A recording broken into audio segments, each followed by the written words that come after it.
Shalom. I just want to start off by saying, Call Halayim La Yahweh, Ba'Hashem, Yahweh Shai, Ba'Hashem, Rachahak Wadash. Want to give them honors to the apostles and elders, great millstone.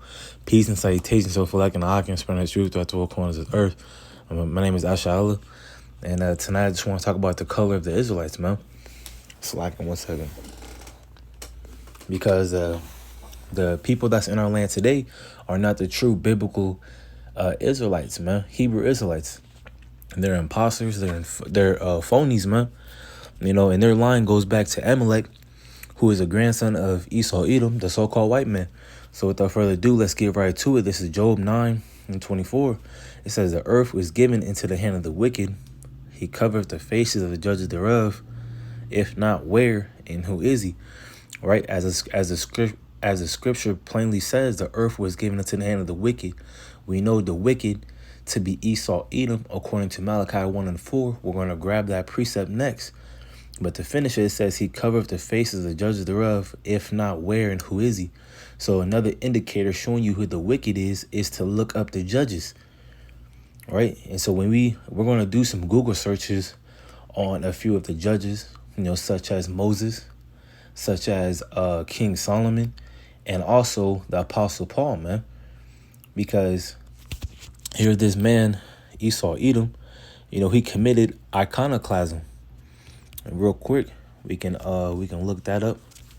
And it says, in reference, let's go to the word iconoclast. It says, breaker or destroyer of images. And that's what this man has done. He has whitewashed the images and portrayed the images as himself today. Real quick, going back, let's just go to this Malachi 1:4. It says, "Whereas Edom saith, we are impoverished, but we will return and build the desolate places. Thus saith the Lord Yahweh Shem Yashab host. They shall build, but I will throw down, and they shall call them the border of wickedness, and the people against whom the Lord Yahweh Shem Yashai hath indignation forever." Right. So Esau Edom is known as the border of wickedness. He is the wicked that the Bible speaks of. Going to this other precept, that's in 1 Maccabees 3:48. It says, "And laid open the book of the law, wherein the heathen had sought to paint the likeness of their images." Right. Going back to that word iconoclast, destroying and breaking the images, man.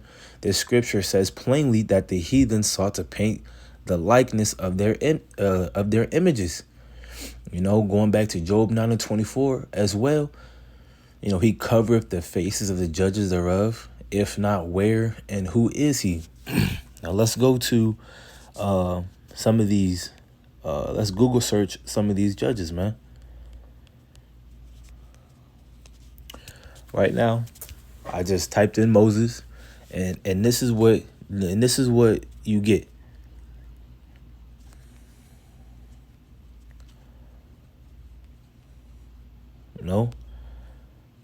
Knowing that Moses did not look like this.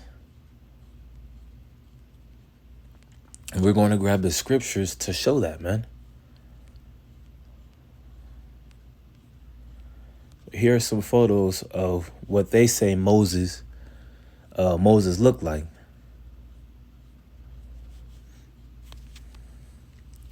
So real quick, before we dive back into the scriptures, I just want to pull up this definition.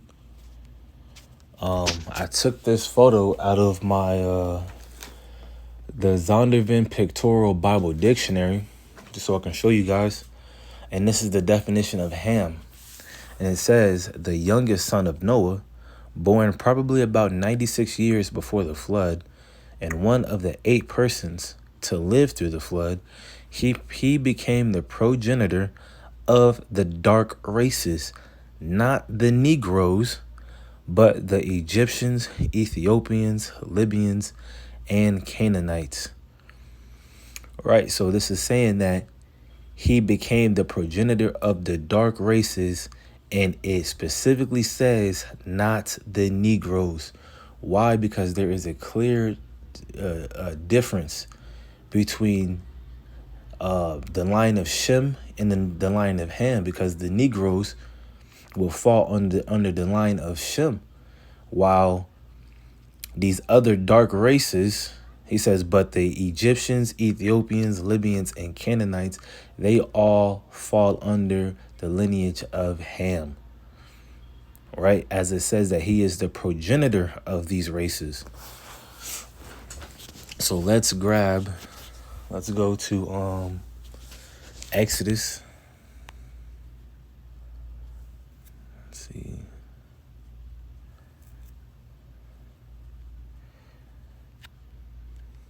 Exodus 2. Because we know that Moses, he had come from the tribe of Levi, as you can read from verse 1 all the way down. But I just want to go to verse 16, because that's where the point is. It says, now the priest of Midian had 7 daughters, and they came and drew water and filled their throats to water their father's flocks. And the shepherds came and drove them away, but Moses stood up and helped them and watered their flock. And when they came to Reuel, their father, he said, how is it that ye are come so soon today? And they said, an Egyptian delivered us out of the hand of the shepherds, and also drew water enough for us and watered the flock. Right. So these daughters mistaked Moses to be an Egyptian, when Moses was actually a Hebrew Israelite of the tribe of Levi. Now I want to go back to this definition, because it says that Ham, it says he became the progenitor of the dark races, right? So that means if Moses was mistaken to be an Egyptian, he had to be dark skinned for him to be mistaken to be an Egyptian, man. So how can you mistake this for a dark skinned man? It doesn't make sense. This is the product of Esau, Edom, the so-called white man, as iconoclasm, is whitewashing.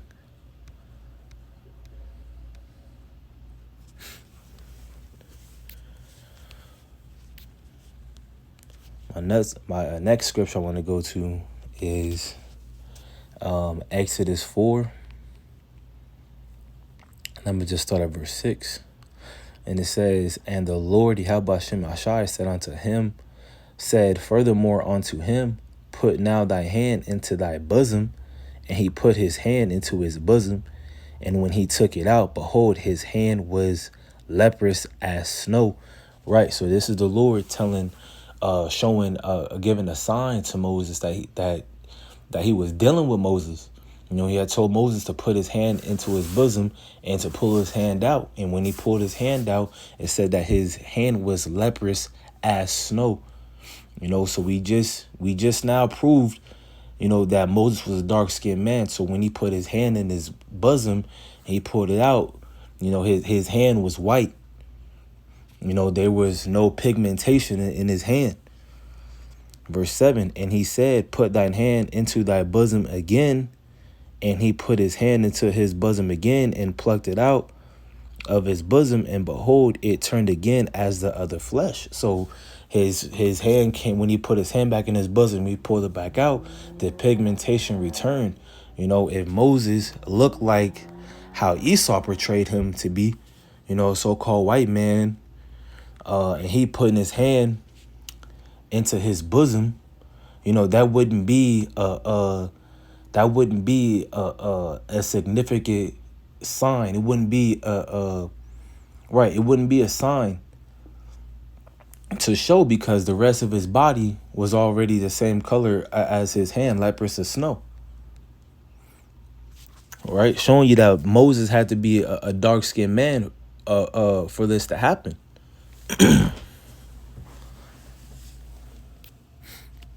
Real quick, let's go to another scripture. This is Genesis 50 and 7, I want to start out, and it says, and Joseph went up to bury his father, and with him went up all the servants of Pharaoh, the elders of his house, and all the elders of the land of Egypt, and all the house of Joseph and his brethren, and his father's house.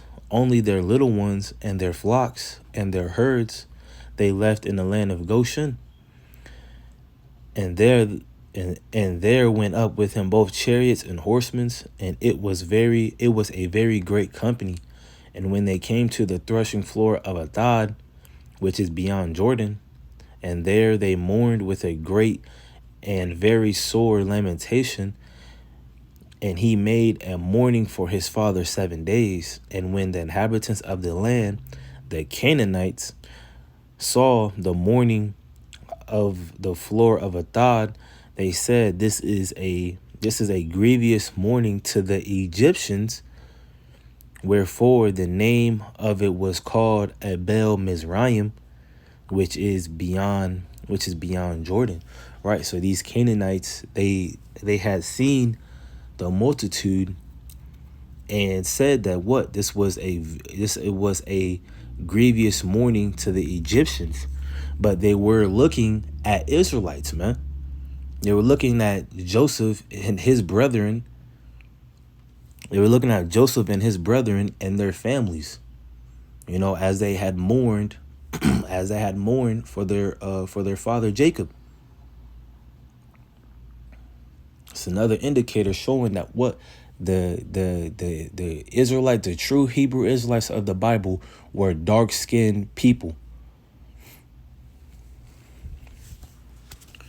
Let's grab this other one in Songs of Solomon.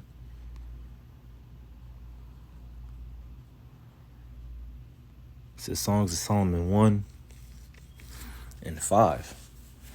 And it says, I am black, but calmly, all you daughters of Jerusalem, as the tents of Kedar, as the curtains of Solomon. All right, so let's go into I want to go into this word black.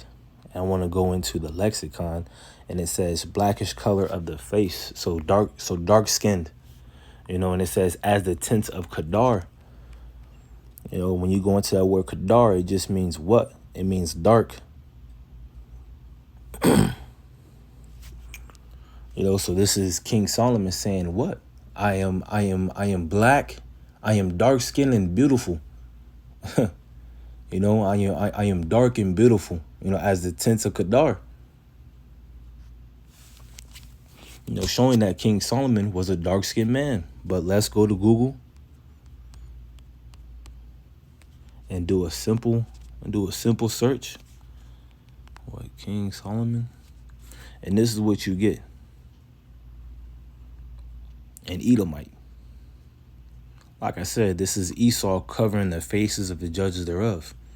This is him painting his likeness over the images, man. Knowing that the scriptures does not say that.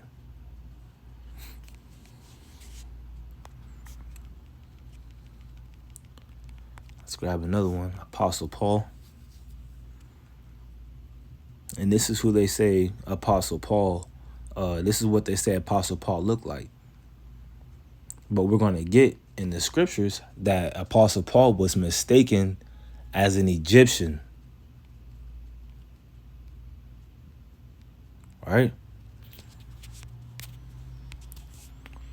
So, real quick, before we get that in Acts, I want to grab this Romans 11 and 1. And it says, I say then, hath the Most High cast away his people?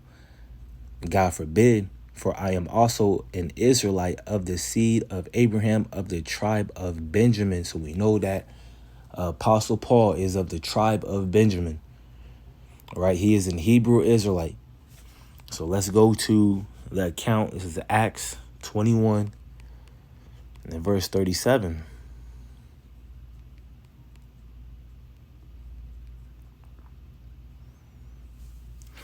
And it says, And as Paul was to be led into the castle, he said unto the chief captain, May I speak unto thee? Who said, Canst thou speak Greek? Art not thou that Egyptian which before these days made us an uproar and led us out into the wilderness 4,000 men that were murderers? Right. So why is if Apostle Paul looked like this, why is he being mistaken for as an Egyptian? When we can clearly read the definition says what? It says Ham became the progenitor of the dark races, right? So the Egyptians, the Ethiopians, the Libyans, and the Canaanites are all dark races. So why is the Apostle Paul being mistaken for as an Egyptian? It doesn't make sense because he did not look like this, right? The Hebrew Israelites were dark-skinned people.